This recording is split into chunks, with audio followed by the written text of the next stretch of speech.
wabarakatuh. Perkenalkan, nama saya Nazma Miliyatianas dengan NIM 22043015 dari jurusan Akuntansi S1. Kali ini saya akan menjelaskan mengenai pasar modal, mata kuliah Hukum Bisnis dan Regulasi.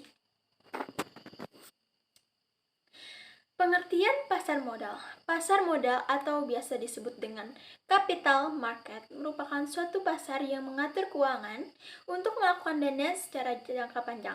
Sedangkan dalam arti sempit, pasar modal merupakan tempat terorganisasinya barang yang diperdagangkan yang disebut sebagai bursa efek. Dalam peran pasar modal memiliki dua fungsi, yaitu fungsi ekonomis dan fungsi keuangan. Yang pertama, fungsi ekonomis dikatakan sebagai fungsi ekonomis karena pasar yang menyediakan dan mempertemukan dua kepentingan, yaitu antara pemilik dana atau yang disebut dengan investor dan pembutuh dana atau yang disebut dengan issuer. Dan yang kedua, fungsi keuangan dikatakan sebagai fungsi keuangan karena dapat memberikan kesempatan memperoleh imbalan bagi pemilik dana sesuai dengan investasi yang mereka pilih. Dan peran dari bursa efek. Yang pertama, membuat peraturan yang berkaitan dengan kegiatan bursa. Yang kedua, menyebarkan informasi bursa. Dan yang ketiga, menyediakan semua sarana perdagangan efek atau fasilitator. Adapun 4 macam indeks harga saham di Bursa Efek Jakarta. Yang pertama, indeks harga saham gabungan IHSG merupakan indeks harga saham dari beberapa saham kemudian digabungkan, setelah itu dicatat di Bursa Efek.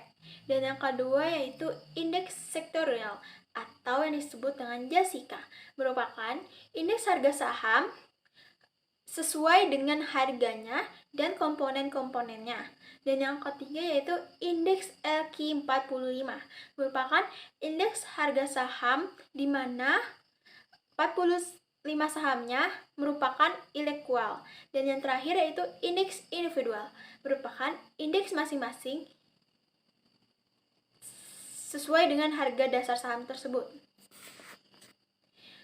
Adapun manfaat keberadaan pasar modal. Yang pertama, dapat menyediakan sumber pembiayaan secara jangka panjang bagi dunia usaha, sekaligus memungkinkan alokasi sumber dana secara optimal. Dan yang kedua yaitu dapat memberikan wahana investasi bagi seorang investor, sekaligus memungkinkan untuk upaya diversifikasi. Dan yang terakhir, dapat menyediakan leading indicator bagi tren ekonomi negara. Pengelolaan pasar modal Indonesia. Yang pertama, Badan Pembina Pasar Modal. Adapun tugas dan wewenangnya. Yang pertama, dapat memberikan pertimbangan kebijaksanaan kepada Menteri Keuangan dalam melaksanakan wewenangnya di bidang pasar modal yang sesuai dengan Undang-Undang Nomor 15 Tahun 1992 tentang Bursa. Dan yang kedua yaitu dapat memberikan pertimbangan kebijaksanaan kepada Menteri Keuangan dalam melaksanakan wewenangnya terhadap BUMN dan PT Persero.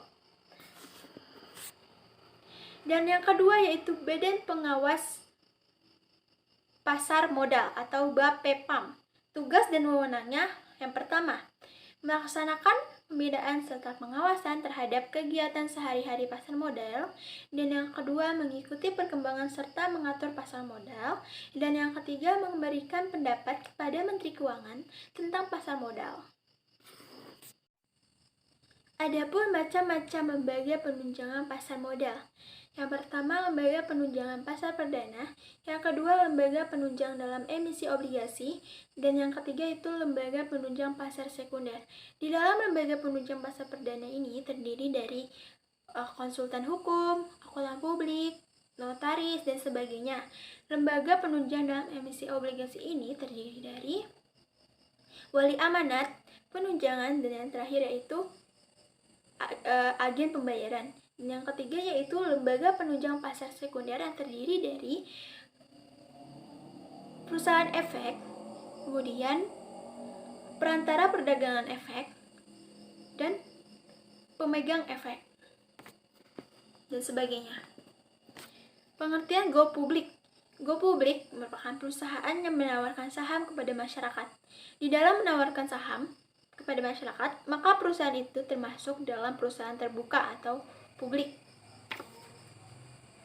Adapun langkah-langkah dalam Go Public, yang pertama tahap persiapan, merupakan tahap yang paling awal, dan yang kedua yaitu tahap pengajuan pernyataan pendaftaran, merupakan tahap yang mengajukan kepada OJK atau Otoritas Jasa Keuangan, dan yang ketiga yaitu tahap penawaran saham, di mana ini merupakan tahapan yang paling penting dikarenakan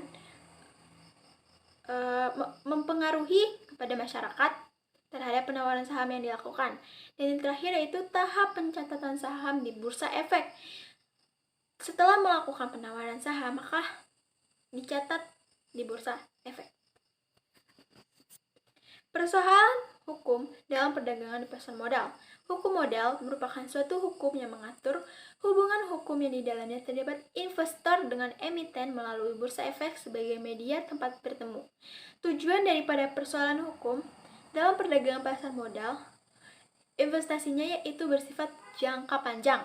Dalam penanaman modal, seperti yang sudah dijelaskan pada Undang-Undang tahun 2011 mengenai Otoritas Jasa Keuangan atau yang disebut dengan OJK.